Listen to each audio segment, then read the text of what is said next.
باغ جنت کے ہیں بارے مدح خانے اہل بیت، تم کو مژدہ نار کا اے دشمنان اہل بیت۔ ان کے گھر بے اجازت جبریل آتے نہیں، قدر والے جانتے ہیں قدر و شان اہل بیت۔ اے شباب فصل گل، یہ چل گئی کیسی ہوا، کٹ رہا ہے لیلہاتا بوستان اہل بیت۔ سر شہیدان محبت کے ہیں نیزوں پر بلند، خدا نے اور اونچی کی قدر و شان اہل بیت۔ زخم کھانے کو تو آب تیغ پینے کو دیا، زخم کھانے کو تو آب تیغ پینے کو دیا، خوب دعوت کی بلا کر دشمنان اہل بیت، خوب دعوت کی بلا کر دشمنان اہل بیت۔ مامون الرشید جو حکمران تھا، انہوں نے قسطنطنیہ کے عیسائی بادشاہ کو، قسطنطنیہ تو سلطان محمد فاتح نے بعد میں فتح کیا، جو آج ترکی ہے، استنبول ہے، وہاں عیسائیوں کی حکومت تھی۔ تو مامون الرشید نے خط لکھا قسطنطنیہ کے حکمران کو کہ یونانی فلسفے کی جتنی کتابیں ہیں اور جو آپ نے نئے نئے علوم ایجاد کیے ہیں وہ ساری کتابیں ہمیں بھیجو۔ اس وقت تو مسلمانوں کا ہی آرڈر چلتا تھا۔ وہ بادشاہ گھبرا گیا، اس نے اپنے پادریوں سے مشورہ کیا کہ مسلمانوں کا حکمران ہماری یونانی فلسفے کی کتابیں اور دیگر جو ہے جدید علوم کی کتابیں منگوا رہے ہیں اپنے ملک میں پڑھانے کے لیے، تو کیا ہم دے دیں، کہیں مسلمان ہم سے آگے تو نہیں نکل جائیں گے؟ تو ان کا جو بڑا پادری تھا اس نے کہا کہ ساری بھیجو، ساری کتابیں بھیجو۔ اس نے کہا کیوں؟ اس نے کہا جب یہ ہماری کتابیں پڑھیں گے نا فلسفے کی، تو پھر یہ قرآن و حدیث بھی فلسفے سے سمجھیں گے، پھر یہ امام حسین کی شہادت پر بھی فلسفہ شہادت بیان کریں گے، اور معراج شریف پر بھی یہ فلسفہ معراج ہی بیان کریں گے، اور نماز پر یہ فلسفہ نماز ہی بیان کرتے رہیں گے۔ ہاں جی، ان کو پھر ہر بات جو ہے وہ ہماری عینک سے یہ اپنا دین پڑھیں گے، فوراً بھیج۔ تو آج بات وہی ہے، فلسفہ شہادت تو بیان ہوتا ہے، لیکن بتاؤ شیخ کہ ابن علی آیا تھا کیوں میدان میں، بتاؤ شیخ کہ ابن علی آیا تھا کیوں میدان میں، گر ہو سکتی تھی حجرے میں شمع ایمانی روشن۔ فلسفہ شہادت، ساری فلسفہ شہادت۔ تو اس کی بات، اس پادری کی بات کتنی عجیب تھی کہ بھیجو بھیجو، یہ جب قرآن بھی پڑھیں گے تو پھر فلسفہ قرآن ہی بیان کریں گے، فلسفہ حدیث ہی بیان کریں گے، انہوں نے اور کوئی بات نہیں کرنی۔ اس کی وہ دور رس نگاہیں اس پادری کی دیکھ رہی تھی۔ آج مسلمان نماز بھی پڑھتا ہے تو فلسفے کے تحت پڑھتا ہے، یہ نہیں کہ میرے رب کا کوئی آرڈر ہے، کہتا ہے ہو سکتا ہے جو کام رکا ہوا ہے وہ کام ہو جائے، ہو سکتا ہے ویزا لگ جائے، ہو سکتا ہے بیماری سے شفا مل جائے، اور یہ فلسفے کے طور پر سارے کام کرتے ہیں۔ تو اس واسطے اگلا جو شعر ہے نا، اس سے پہلے میں نے یہ بات اس لیے بیان کی تھی، آپ ذرا سوچیں کہ ہوا کیا کربلا میں۔ اپنا سودا بیچ کر بازار سونا کر گئے، عن عقبۃ بن ابی العزیر ان الحسین خطب اصحابہ واصحاب الحر بالبیدۃ۔ عقبہ بن ابی العزیر یہ کہتے ہیں کہ مقام بیدہ پر حضرت امام علی مقام امام حسین نے خطبہ دیا، اپنے ساتھیوں کو بھی، اور ہر جو یزیدی فوج کے سپس بعد میں پھر امام علی مقام کے ساتھ بھی آ گئے، پھر حضرت حر بن گئے۔ آپ نے خطبہ دیا مقام بیدہ پر، فرمایا فحمد اللہ واسنا علیہ، اللہ کی تعریف بیان کی، پھر اس کی توصیف بیان کی۔ فقال ایھا الناس ان رسول اللہ صلی اللہ تعالی علیہ وسلم قال، فرمایا میں نے اپنے نانا جان کو فرماتے ہوئے سنا، مر رہا منکم سلطانا جائرا، کہ تم میں سے کوئی آدمی ظالم بادشاہ کا زمانہ پائے، یہاں تو ظالم کہنا بھی کہتے ہیں جی آپ نے ظالم کہہ دیا.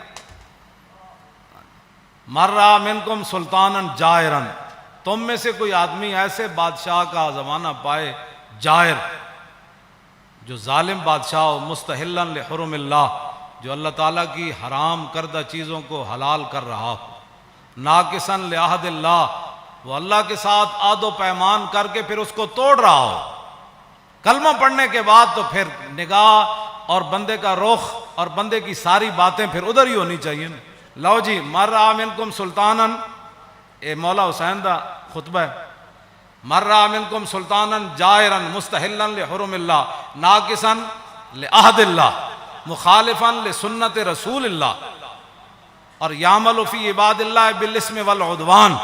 فرمایا رسول اللہ نے، میرے نانا جان نے فرمایا، جو ظالم بادشاہ کو دیکھے اللہ تعالیٰ کی حرام کردہ چیزوں کو حلال کرے اور اللہ کے ساتھ عہد و پیمان، کلمہ پڑھنے کے بعد بندے کی مرضی مک جاتی ہے، فرمایا اللہ کے ساتھ عہد و پیمان وہ توڑ دے، رسول اللہ کی سنت کی مخالفت کرے، یعمل فی عباد اللہ بالاسم والعدوان، اور قوم کے اندر برائیاں اور قوم کے اندر گناہ اس کا رواج دے، بجائے اس کے قوم کے اندر برائیاں اور گناہ کو ختم کرے. نہیں، یعمل فی عباد اللہ بالاسم والعدوان، وہاں سرکشی اور ظلم و ستم اور گناہ کو رواج دے.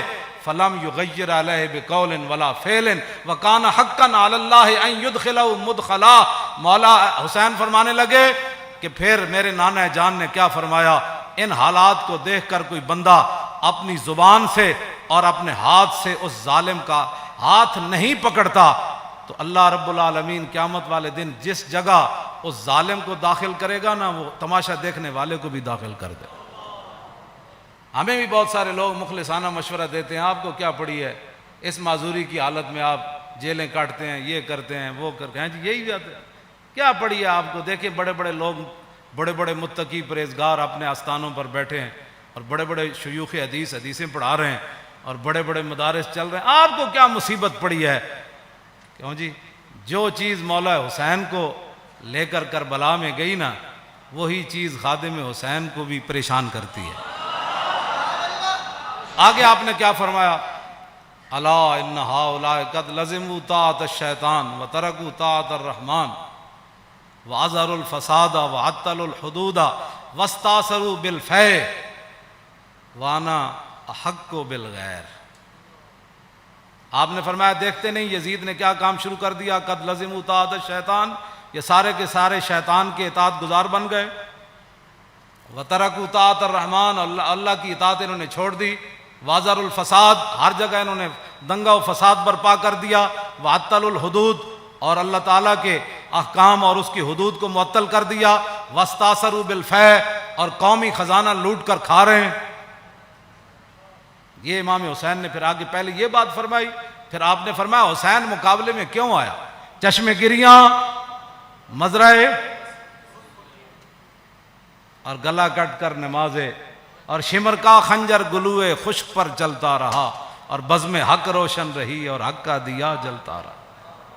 اے امام علی مقام فرمایا وانا حق بالغیر، فرمایا حسین سب سے زیادہ حق رکھتا ہے کہ یزید کے مقابلے میں آئے. میں سب سے زیادہ حق رکھتا ہوں حسین کہ میں تو. اچھا، اب جو فوج سامنے کھڑی تھی، آپ نے یہ بات تو آپ نے پہلے فرمائی نا، پھر جو سامنے آئے ہوئے تھے نا مقابلے میں، جو کہتے تھے دل تے تواڈے نال لیکن تلوار تواڈے نال کوئی، آپ نے فرمایا قد اتتنی کتبکم وقدمت رسلکم ببیعتکم، فرمایا یہ تمہارے خطوط ہیں جو تم نے مجھے بھیجے ہیں، اور بہت سارے قاصد تم نے میرے پاس بھیجے ہیں. کس بات پر؟ انکم لا تسلمونی ولا تخذلونی، کہ میں جب تمہارے پاس آ جاؤں گا تو تم پھر میرے ساتھ مل کر لڑو گے، مجھے یزیدی فوج کے حوالے نہیں کرو گے. یہ تمہارے خطوط ہیں میرے پاس، انکم لا تسلمون ولا، اور تم میرے اوپر حملہ کے وقت خاموش نہیں بیٹھے رہو گے، یہ تم نے لکھا ہوا ہے اس پہ. فَإِن تَمَمْتُمْ بِبَيْعَتِكُمْ تَرْشُدُوا، فرمایا اگر تم اپنی اس بیعت پر قائم رہتے ہو تو پھر ہدایت پا جاؤ گے، تُصِيبُوا رُشْدَكُمْ، ہاں جی، پھر تم ہدایت پا جاؤ گے، پھر تمہیں کوئی مسئلہ نہیں ہے. آگے پھر آپ نے لوگ پھر دیکھنے لگے یہ کون ہے، جان بوجھ کر بھی لوگ آنکھیں بند کر دیتے ہیں نا، کچھ ایک دوسرے سے پوچھنے لگے یہ کون ہے جو ہمارے سامنے خطبہ دے رہے ہیں، یزیدی فوج میں سے. تو فرمایا فانا الحسین ابن علی وابن فاطمہ بنت رسول اللہ. فرمایا جانتے ہو کہ میں حسین بن علی ہوں اور میں سیدہ طیبہ طاہرہ فاطمہ الزہرا کا صاحبزادہ ہوں. جانتے ہو مجھے؟ نفسی ما نفسکم والی ما آلکم فلکم فی اسوۃ. آپ نے فرمایا یہ مت رکھنا کہ حسین تمہیں میدان میں چھوڑ کر چلا جائے گا. جہاں میں رہوں گا، جہاں تم رہو گے، حسین تمہارے ساتھ رہے گا. جہاں تمہارے اہل و عیال ہوں گے، حسین کے بچے بھی وہی ہوں گے. نفسی ما نفسکم والی فلکم فی اسوۃ. اے مولانا جملہ بڑا عجیب ہے. فرمایا حسین کی زندگی کیا تمہارے لیے نمونہ نہیں ہے؟ اے میرے بچے سارے میں بھائی ناڑ لے آیا، سارا خاندان لے آیا. حسین کے میرے فلکم فی اسوۃ، تمہارے لیے میری زندگی ایک نمونہ ہے کہ میں سب کچھ دین کی خاطر لٹانے کے لیے آ گیا ہوں. وَإِن لَّمْ تَفْعَلُوا وَنَكَثْتُمْ عَهْدَكُمْ فَخَلَعْتُمْ أَعْنَاقَكُمْ مِنْ بَيْتِكُمْ فَلَعُمْرِي مَا هِيَ فِيهِ لَهُ نُكْرَةٌ.